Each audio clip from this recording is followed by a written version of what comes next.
Le poids de la guerre, comment la taille physique a façonné le destin du Pacifique. Le 7 août 1942, le soldat de première classe Robert Leakey de la 1re division des Marines a débarqué à Guadalcanal dans le cadre de la première offensive américaine de la guerre du Pacifique. Leakey était mitrailleur au sein de la compagnie H, 2e bataillon, 1er régiment de marine. Il avait 21 ans, mesurait 1,73 m et pesait 67 kg. Originaire du New Jersey, il s'était engagé le lendemain de Pearl Harbor.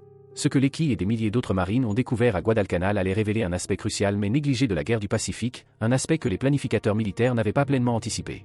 Les soldats japonais qu'ils combattaient étaient physiquement plus petits que ce à quoi les forces américaines s'attendaient. Et cette différence de taille a eu des conséquences allant bien au-delà de simples confrontations physiques. Elle a affecté les capacités d'équipement, les décisions tactiques, l'endurance logistique, les résultats médicaux et, finalement, les taux de survie des deux côtés tout au long de la campagne du Pacifique. Leakey a servi à la fois comme éclaireur et comme mitrailleur, des rôles qui lui ont donné une observation inhabituellement proche des positions ennemies, des fortifications et des pertes. Ces fonctions exigeaient qu'il se déplace en avant des troupes qui avançaient pour identifier les positions défensives japonaises et faire rapport sur la force et les dispositions ennemies. Cela signifiait que l'équipe passait plus de temps à examiner les fortifications japonaises, l'équipement capturé et les morts ennemis que la plupart des fantassins des compagnies de fusiliers standards. Ce qu'il a observé pendant ses premiers mois à Guadalcanal allait profondément façonner sa compréhension de toute la guerre dans le Pacifique. Les marines qui ont débarqué à Guadalcanal le 7 août s'attendaient à une résistance significative. Les forces japonaises fortifiaient l'île depuis juin 1942, construisant un aérodrome qui menacerait les lignes d'approvisionnement alliées vers l'Australie s'il était achevé. Les stratèges américains considéraient Guadalcanal suffisamment critique pour y lancer la première offensive américaine de la guerre du Pacifique, engageant toute la 1re division des marines dans l'opération, ainsi que des éléments de soutien de la marine et de l'armée de l'air. Mais le débarquement initial n'a rencontré presque aucune résistance. Les ouvriers de construction japonais et les troupes navales s'étaient retirés à l'intérieur des terres lorsque les navires américains sont apparus au large, laissant la côte essentiellement sans défense. Les marines ont sécurisé l'aérodrome partiellement achevé, qu'ils ont rebaptisé Henderson Field en l'honneur d'un aviateur des marines tué à Midway, dans les 48 heures suivant le débarquement. Les véritables combats ont commencé à la mi-août, lorsque les forces navales japonaises ont débarqué des renforts sur l'île et lancé une série de contre-attaques déterminées pour tenter de reprendre l'aérodrome stratégiquement vital. Ces attaques, en particulier la bataille de la rivière Tenaru le 21 août, ont donné aux forces américaines leur premier combat terrestre soutenu contre l'infanterie japonaise pendant la Seconde Guerre mondiale.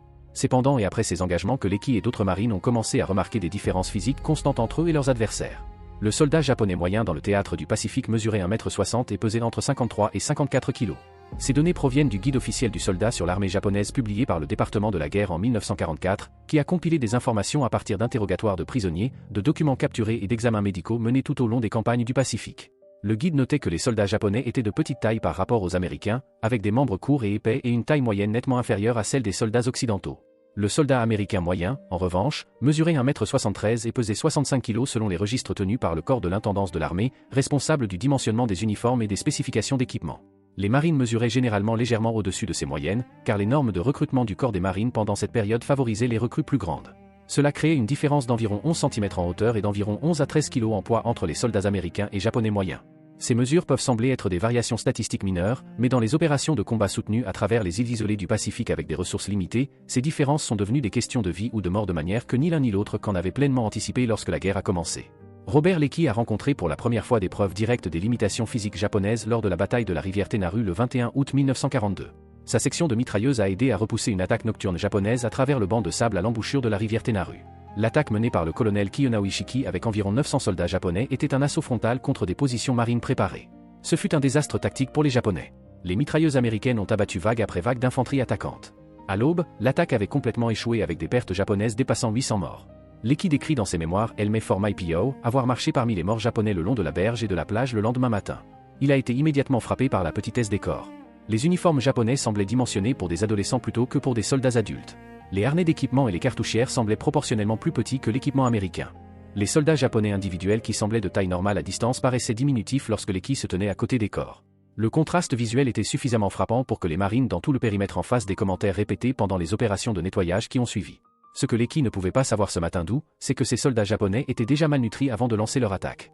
Les lignes d'approvisionnement japonaises vers Guadalcanal subissaient des attaques de plus en plus efficaces de la part des sous-marins américains et des avions opérant depuis Henderson Field. Les rations n'atteignaient pas régulièrement les unités avancées. Les hommes qui auraient dû recevoir la ration standard de l'armée japonaise de 3400 calories par jour en recevaient beaucoup moins, parfois la moitié de ce montant ou même moins selon la date d'arrivée des approvisionnements. Le régime militaire japonais dans le Pacifique Sud dépendait presque entièrement du riz blanc comme source calorique principale, complété par de plus petites quantités de poissons, de légumes marinés, de produits à base de soja et occasionnellement de viande lorsqu'elle était disponible. Le riz blanc fournit des calories adéquates pour soutenir les fonctions métaboliques de base, mais il manque de vitamines et de minéraux essentiels, en particulier la thiamine, la vitamine C et diverses vitamines B. Sans supplémentation adéquate provenant d'autres sources alimentaires, les soldats suivant des régimes riches en riz développaient rapidement des maladies de carence nutritionnelle. La maladie de carence la plus courante affectant les forces japonaises était le beriberi causé par une carence en thiamine. Les premiers symptômes comprennent la fatigue, l'irritabilité et une mauvaise mémoire. À mesure que la condition s'aggrave, elle provoque une faiblesse musculaire, des lésions nerveuses périphériques, un gonflement des jambes, des difficultés à marcher et des problèmes cardiovasculaires. Dans les cas graves, le beriberi provoque une insuffisance cardiaque et la mort. Les dossiers médicaux japonais capturés à Guadalcanal, traduits par des officiers de renseignement américains après la bataille, documentaient des cas généralisés de beriberi dans toute la garnison japonaise dès septembre 1942, quelques semaines seulement après le début des principales opérations de combat. Les documents médicaux capturés révélaient une progression sinistre. Les soldats arrivant à Guadalcanal pesaient généralement entre 54 et 59 kg. Dans les 6 à 8 semaines suivant des rations réduites, le poids moyen chutait à environ 45 kg. Après 3 mois, les soldats perdaient la capacité d'effectuer un travail physique intense. Après 4 mois, beaucoup pouvaient à peine marcher en raison de la faiblesse et du gonflement des jambes liés au beriberi. Les dossiers médicaux documentaient des soldats passant de 45 kg à 41 kg, puis à 36 kg, puis mourant d'une combinaison de malnutrition, de maladies et de complications de blessures mineures que des corps sains n'auraient survécu. À Guadalcanal seulement, les forces japonaises ont perdu plus de 30 000 hommes pendant la campagne de 6 mois d'août 1942 à février 1943. Parmi ceux-ci, environ 15 000 sont morts de faim et de maladie. Moins de 5 000 sont morts dans des combats directs avec les forces américaines.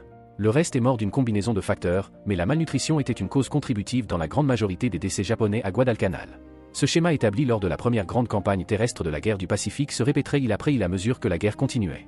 Si vous trouvez cette exploration fascinante, je vous invite à vous abonner à notre chaîne Le Conflit pour ne manquer aucune de nos analyses approfondies sur les dimensions méconnues de l'histoire militaire. Activez la cloche de notification pour être alerté dès qu'une nouvelle vidéo est publiée. La différence de taille physique affectait les capacités de combat de nombreuses manières qui sont devenues évidentes pour les forces américaines pendant la campagne de Guadalcanal et les opérations ultérieures. L'une des plus évidentes était la capacité de transport de charge. Les soldats d'infanterie doivent transporter des armes, des munitions, de la nourriture, de l'eau, des outils de retranchement, des fournitures de premiers soins et de l'équipement personnel.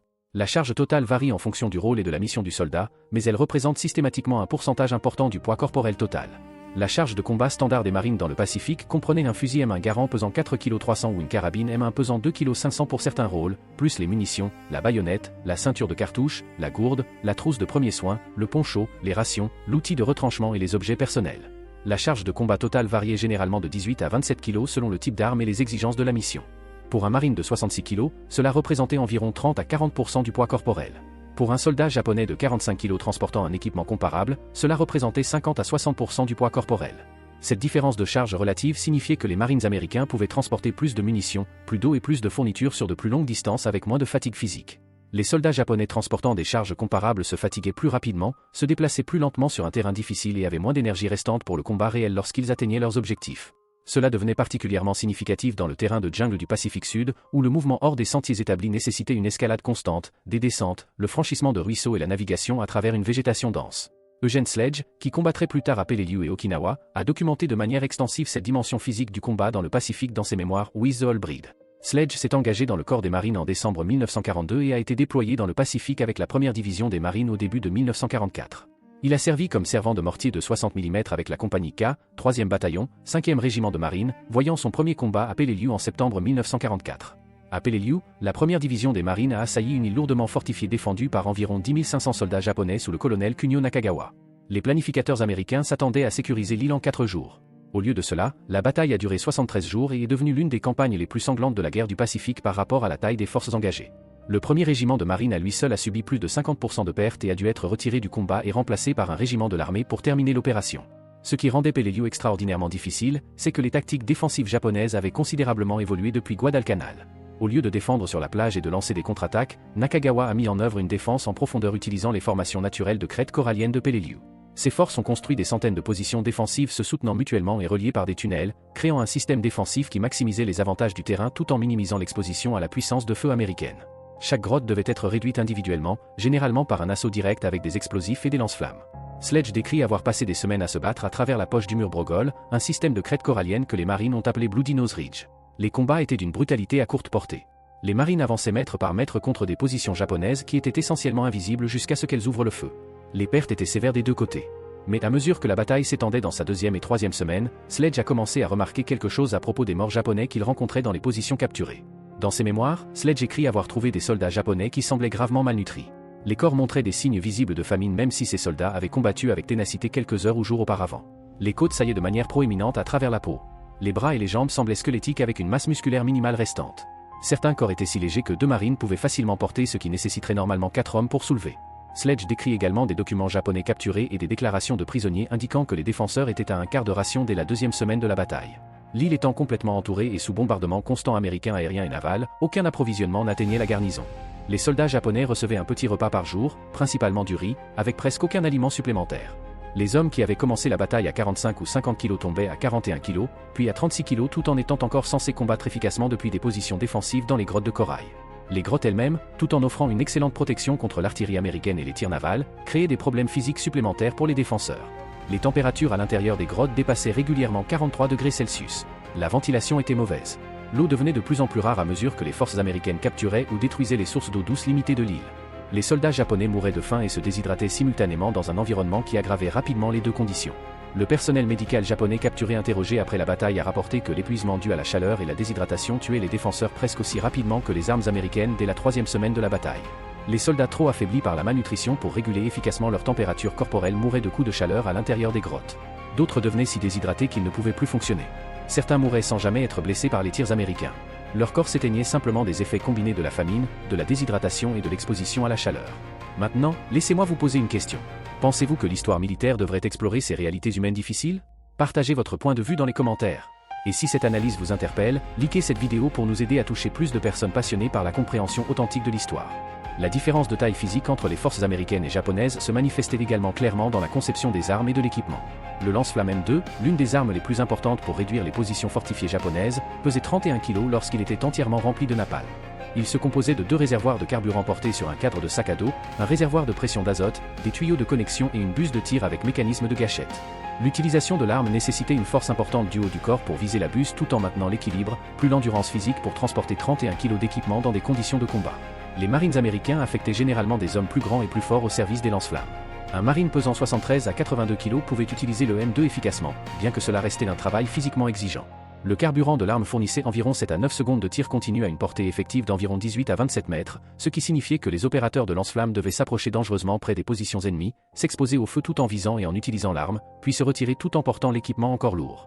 À titre de comparaison, les forces japonaises disposaient bien de lance-flammes portables, mais ils étaient significativement plus petits, plus légers et de portée plus courte que les modèles américains. Les lance-flammes type 93 et type 100 pesaient environ 23 à 25 kg lorsqu'ils étaient remplis, avaient des portées de seulement 14 à 18 mètres et ont vu une utilisation très limitée au combat. Les exigences physiques pour utiliser même ces lance-flammes plus légers étaient importantes pour des soldats pesant en moyenne 45 à 54 kg, surtout des soldats qui étaient malnutris et affaiblis. En conséquence, les forces japonaises dépendaient beaucoup plus des armes traditionnelles comme les mitrailleuses, les mortiers et les grenades à main pour les opérations défensives. Les mitrailleuses lourdes présentaient des défis de charge similaires. La mitrailleuse lourde type 92, la mitrailleuse lourde japonaise standard tout au long de la guerre, pesait environ 50 kg avec son trépied de montage et encore 9 kg pour une charge de combat typique de munitions. Déplacer cette arme en position nécessitait plusieurs soldats travaillant ensemble. Pour les forces américaines avec des marines pesant en moyenne 68 à 82 kg, déplacer des armes lourdes comparables était pénible mais gérable. Pour les soldats japonais pesant en moyenne 45 à 54 kg, déplacer des armes lourdes nécessitait un effort physique énorme, surtout sur un terrain accidenté ou des pentes raides. Robert Leakey a observé cette limitation à plusieurs reprises pendant les campagnes de Guadalcanal et du Cap Gloucester. Les positions défensives japonaises étaient généralement bien construites et intelligemment positionnées pour maximiser les champs de tir et fournir un soutien mutuel entre les positions.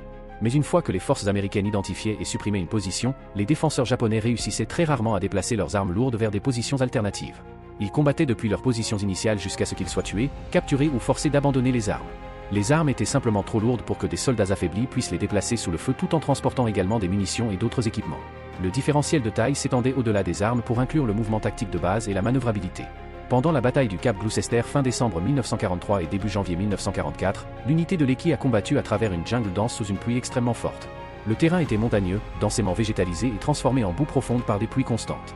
Le mouvement était épuisant même pour des marines bien nourris et physiquement forts.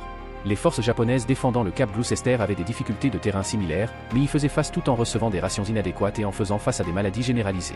Les documents capturés indiquaient que la garnison japonaise connaissait un paludisme important, une dysenterie et des infections cutanées tropicales en plus de pénuries alimentaires chroniques. Les soldats qui auraient dû peser 54 kg étaient descendus à 45 kg ou moins. Les performances physiques se dégradaient rapidement dans ces conditions.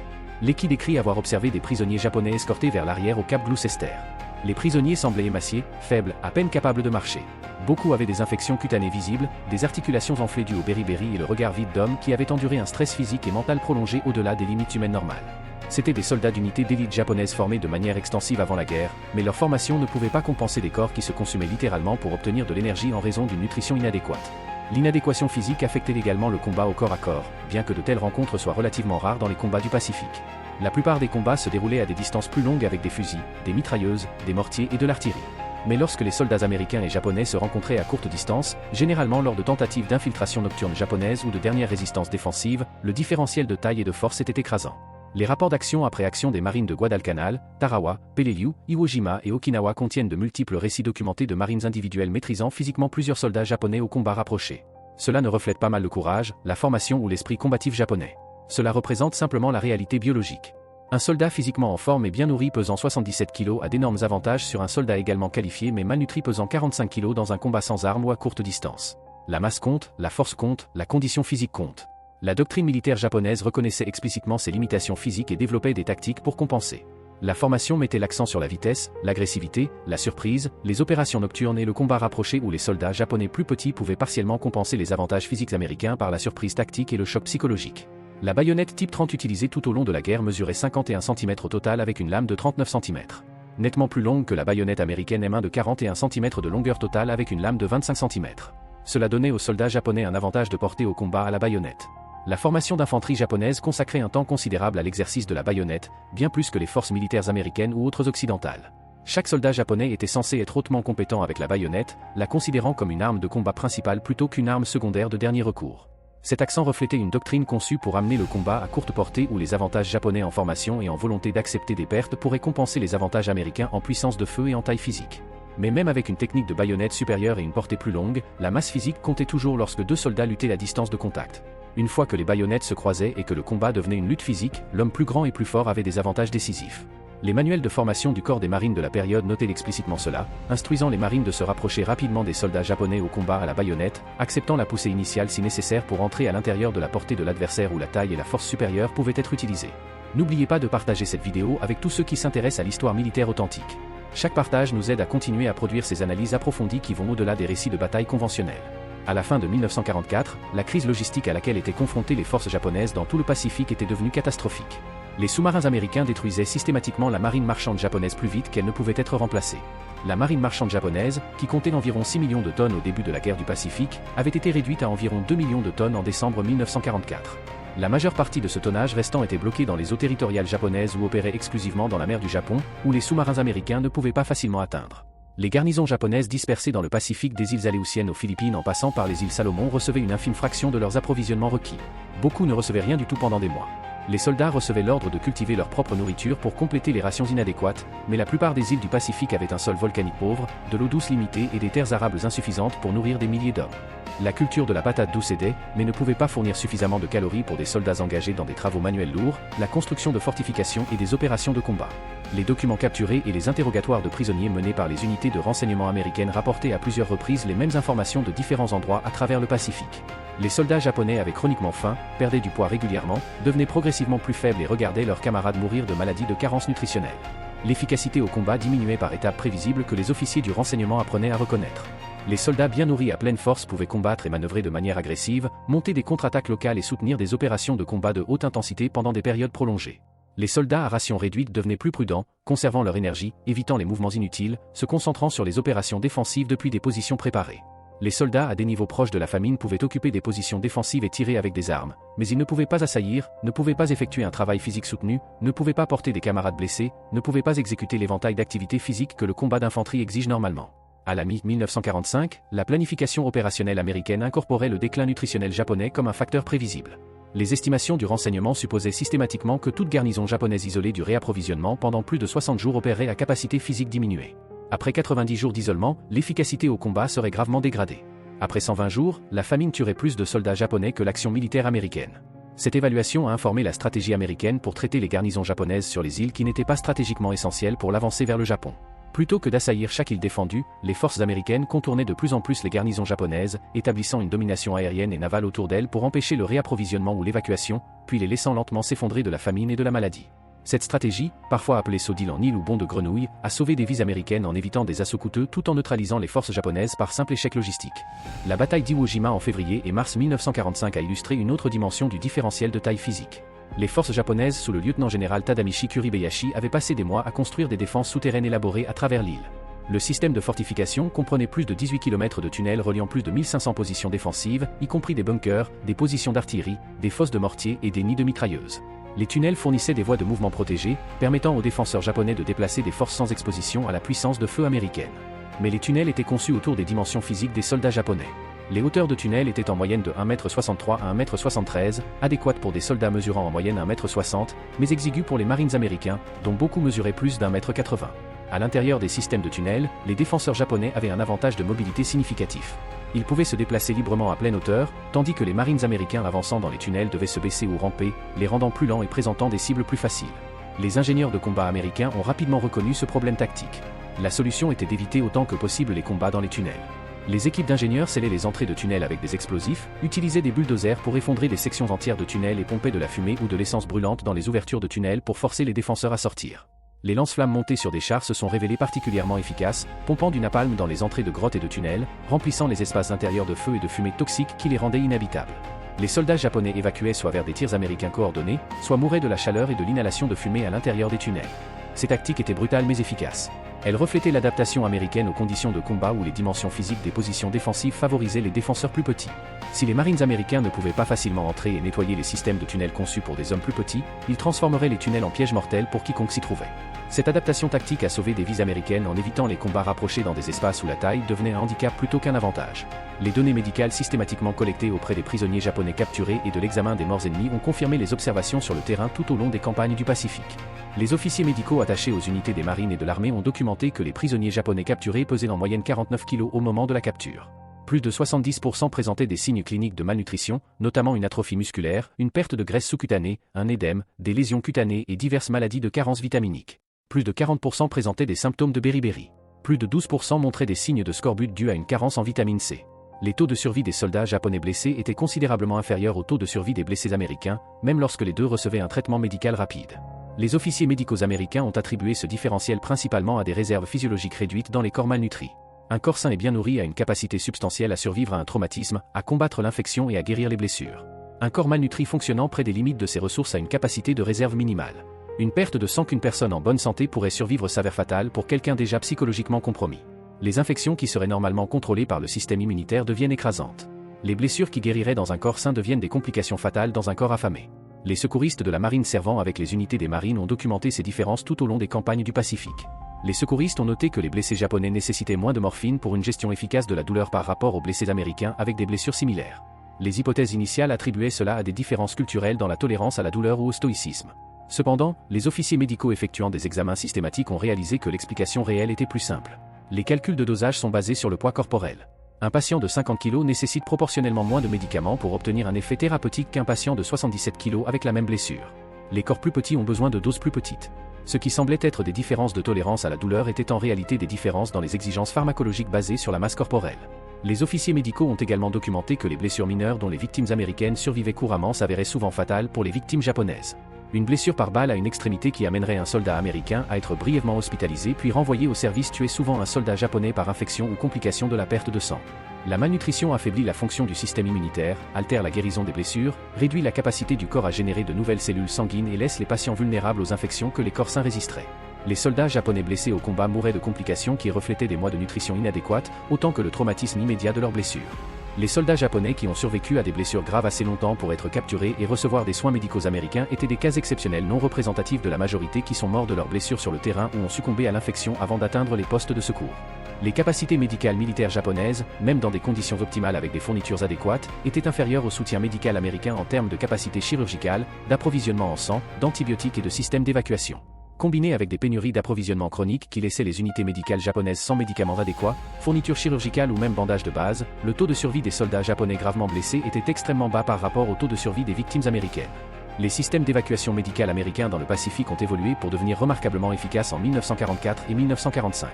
Les marines blessés pouvaient s'attendre à être atteints par un secouriste dans les minutes suivant l'impact.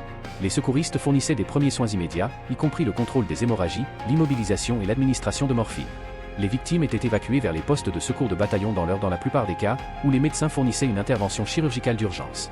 Les cas graves étaient évacués vers des navires hôpitaux ou des hôpitaux de zone arrière en quelques heures. L'ensemble du système était conçu pour déplacer les victimes du point de blessure aux soins chirurgicaux définitifs aussi rapidement que possible. Les forces japonaises n'avaient aucun système comparable.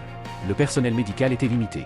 Les fournitures étaient inadéquates même au début de la guerre et sont devenues gravement insuffisantes à mesure que les lignes d'approvisionnement étaient coupées. L'évacuation était souvent impossible depuis les garnisons insulaires isolées sous siège. Les soldats japonais blessés recevaient les soins limités disponibles à leur emplacement immédiat, puis se rétablissaient ou mouraient en fonction principalement de la gravité de leurs blessures et de leurs conditions physiques sous-jacentes. Les soldats qui étaient déjà malnutris et affaiblis avaient une chance minimale de survivre à des blessures graves dans ces conditions. Rejoignez notre communauté sur le conflit. Nous sommes des vétérans militaires, des historiens professionnels, des étudiants et des personnes cherchant simplement à comprendre comment les guerres sont réellement menées et gagnées au niveau humain. Vos commentaires enrichissent nos discussions. La bataille de Tarawa en novembre 1943 a fourni aux forces américaines leur première expérience d'assaut d'un atoll lourdement fortifié défendu par des forces japonaises bien approvisionnées. Contrairement à Guadalcanal où les problèmes d'approvisionnement japonais se sont développés sur des mois, la garnison de Tarawa avait été approvisionnée de manière adéquate jusqu'au début de l'assaut américain. Cela a permis une comparaison directe des performances de combat entre les défenseurs japonais bien nourris et les forces malnutries que les Américains avaient rencontrées ailleurs. La garnison japonaise sur l'île de Betio dans l'atoll de Tarawa comptait environ 4500 soldats de combat sous le contre-amiral Keiji Shibazaki. Ils avaient construit des défenses de plage élaborées, y compris des blocos en béton, des canons côtiers, des obstacles de plage et des systèmes de tranchées étendus. Le renseignement américain estimait que la position nécessiterait 3 jours pour être capturée. En réalité, la bataille a duré 76 heures et a coûté plus de 3300 victimes américaines, dont près de 1000 morts. Ce qui rendait Tarawa particulièrement difficile, c'est que les défenseurs japonais étaient à pleine force, correctement approvisionnés et combattaient depuis d'excellentes fortifications. Ce n'étaient pas des soldats affamés luttant contre la malnutrition, mais des troupes bien nourries qui avaient construit de solides défenses et étaient déterminées à les tenir. Le contraste avec les forces japonaises malnutries rencontrées à Guadalcanal et qui seraient vues plus tard à Peleliu était notable. Les soldats japonais bien approvisionnés combattant depuis des positions préparées étaient extraordinairement difficiles à déloger, même avec une supériorité écrasante de la puissance de feu américaine. Les leçons de Tarawa ont influencé la planification américaine pour les opérations ultérieures. Les planificateurs ont réalisé que les forces japonaises à pleine force dans des positions fortifiées infligeraient de graves pertes malgré les avantages américains en puissance de feu et en nombre. Cette reconnaissance a renforcé la valeur stratégique de la campagne sous-marine contre la navigation japonaise. Si les garnisons japonaises ne pouvaient pas être correctement approvisionnées, elles s'affaibliraient progressivement, rendant l'assaut américain éventuel moins coûteux en vie, même s'il prenait plus de temps. À Okinawa, d'avril à juin 1945, ces schémas ont atteint leur terrible conclusion finale. La 32e armée japonaise défendant Okinawa comptait environ 77 000 soldats de combat, plus des milliers de conscrits d'Okinawa contraints au service militaire. À la fin de la résistance organisée fin juin, environ 94% du personnel militaire japonais était mort. Moins de 7000 soldats japonais ont été faits prisonniers, et beaucoup d'entre eux étaient des conscrits d'Okinawa plutôt que des soldats réguliers de l'armée japonaise. Le taux de survie extraordinairement bas parmi les défenseurs japonais reflétait de multiples facteurs. La culture militaire japonaise rendait la reddition presque impensable pour la plupart des soldats. Le combat était intense et soutenu pendant 82 jours de combat presque continu. La puissance de feu américaine était écrasante. Mais sous-tendant tous ces facteurs se trouvait la réalité physique que les soldats japonais qui avaient été à ration réduite pendant des mois étaient simplement incapables de s'échapper même lorsque l'évasion aurait pu être tactiquement possible. Les soldats pesant 41 kg ne pouvaient pas courir assez vite ou assez loin pour échapper à la poursuite. Ils ne pouvaient pas nager des distances à travers des eaux océaniques agitées. Ils ne pouvaient pas survivre pendant des jours sur le terrain sans nourriture ni eau. Ils ne pouvaient pas porter des camarades blessés. À toute fin pratique, la reddition ou la mort étaient les seules options, et la culture militaire éliminait la reddition pour la plupart des soldats japonais. Alors ils mouraient, non pas parce qu'ils manquaient de courage ou de compétences, mais parce que leurs conditions physiques rendaient la survie impossible, même s'ils avaient voulu la chercher. Robert Leakey, qui a été blessé à Peleliu et n'a pas participé à la campagne d'Okinawa, a néanmoins écrit abondamment à ce sujet dans ses œuvres historiques d'après-guerre. Il a reconnu que les soldats japonais à Okinawa avaient combattu avec un courage extraordinaire tout en se détériorant physiquement de la malnutrition et de la maladie. Leurs performances tactiques sont restées impressionnantes même lorsque leurs corps ont échoué. Ils ont tenu des positions plus longtemps qu'il ne semblait physiquement possible. Ils ont combattu jusqu'à la fin avec une détermination que les forces américaines ont trouvée à la fois admirable et horrifiante. Mais le courage et la détermination ne pouvaient pas surmonter le simple fait biologique que les corps humains ne peuvent pas fonctionner indéfiniment sans nourriture adéquate. Eugene Sledge, dont l'unité a combattu à Okinawa pendant toute la campagne de 82 jours, a décrit la condition physique des morts japonais en termes détaillés et parfois troublants. Dans ses mémoires, il voulait que les lecteurs comprennent que la guerre tue de nombreuses façons, pas seulement par des balles et des bombes. Les hommes mouraient parce que leur pays ne pouvait pas ou ne voulait pas les nourrir adéquatement. Ils mouraient de maladies causées par des carences nutritionnelles. Ils mouraient parce que des blessures que leur corps aurait pu survivre dans des conditions normales devenaient fatales en raison d'une capacité physiologique réduite après des mois de famine. Sledge écrit avoir trouvé des morts japonais qui pesaient peut-être 36 kg, des figures squelettiques qui avaient en quelque sorte continué à se battre des jours après que la plupart des hommes se seraient effondrés. Il décrit des corps si émaciés que les os saillaient fortement à travers la peau. Des soldats qui avaient clairement été affamés pendant des mois mais avaient maintenu leur position et continué à se battre jusqu'à ce qu'ils soient tués. La détermination était extraordinaire. La réalité physique était tragique. C'étaient des soldats envoyés pour tenir des positions qui ne pouvaient pas être correctement approvisionnées, ordonnés de se battre jusqu'à la mort pendant que leur propre corps se consumait, censés maintenir l'efficacité au combat tout en mourant littéralement de faim. Les bombardements atomiques d'Hiroshima et de Nagasaki les 6 et 9 août 1945 ont mis fin à la guerre avant que l'invasion alliée prévue des îles japonaises puisse être exécutée. Le Japon a annoncé sa reddition le 15 août 1945. Lorsque les forces d'occupation américaines sont arrivées au Japon fin août et début septembre, elles ont trouvé une nation au bord de l'effondrement total. La population civile japonaise connaissait une famine de masse. En 1945, le civil japonais moyen consommait seulement 1793 calories par jour, selon les autorités d'occupation qui ont évalué la situation alimentaire. C'est bien en dessous de l'apport calorique quotidien minimum requis pour la survie à long terme, en particulier pour les personnes engagées dans un travail physique. Les enfants montraient des signes généralisés de malnutrition et de retard de croissance. Les adultes semblaient émaciés et affaiblis. L'armée japonaise était dans un état similaire. Le soldat japonais moyen dans les îles principales pesait 54 kg en août 1945, contre une moyenne d'avant-guerre de 60 kg. Cette perte de poids moyenne de 6 kg dans toute une force militaire représente une malnutrition systémique profonde. Les soldats qui auraient dû être au sommet de leurs conditions physiques étaient en sous-poids, affaiblis et souffraient de diverses maladies de carence nutritionnelle. Si l'invasion prévue du Japon avait eu lieu, les forces américaines auraient fait face à des défenseurs qui étaient déjà physiquement compromis avant que le premier coup ne soit tiré. La différence de taille physique entre les marines américains et les soldats japonais n'était pas la raison principale pour laquelle l'Amérique a gagné la guerre du Pacifique. Une capacité de production industrielle supérieure, une puissance navale écrasante, une supériorité aérienne complète à la fin de 1944 et des capacités logistiques largement supérieures ont déterminé l'issue de la guerre. Mais la différence de taille était un symptôme visible des asymétries stratégiques plus profondes qui ont rendu la victoire américaine inévitable une fois que la puissance industrielle et militaire américaine s'est pleinement mobilisée. Les soldats japonais sont entrés dans la guerre du Pacifique en pesant en moyenne 54 kg, soutenus par des lignes d'approvisionnement qui se sont révélées complètement inadéquates une fois que les forces américaines ont atteint la domination navale. Les soldats américains sont entrés dans la guerre en pesant en moyenne 66 kg, soutenus par le système logistique le plus puissant et le plus étendu jamais créé. Cette différence, combinée à la capacité de l'Amérique à maintenir des lignes d'approvisionnement à travers le Pacifique tout en coupant simultanément les lignes d'approvisionnement japonaises, a créé les conditions qui ont conduit à la défaite japonaise. Si vous avez apprécié cette analyse approfondie, pensez à vous abonner à Le Conflit et à activer les notifications pour ne manquer aucune de nos explorations historiques qui révèlent les dimensions humaines cachées des grands conflits. Robert Leakey a survécu à la guerre. Il a été blessé par une commotion d'explosion à Peleliu en septembre 1944 et a été évacué du combat. Il est retourné aux États-Unis en mars 1945 et a été honorablement démobilisé peu de temps après. Leakey a travaillé comme journaliste et auteur, écrivant plus de 40 livres sur l'histoire militaire, le sport et d'autres sujets au cours de sa longue carrière.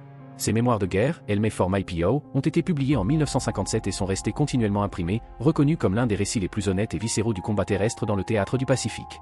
Leakey est décédé en décembre 2001 à l'âge de 81 ans, laissant derrière lui sa femme Vera et leurs 3 enfants. Eugene Sledge est retourné en Alabama après sa démobilisation en février 1946.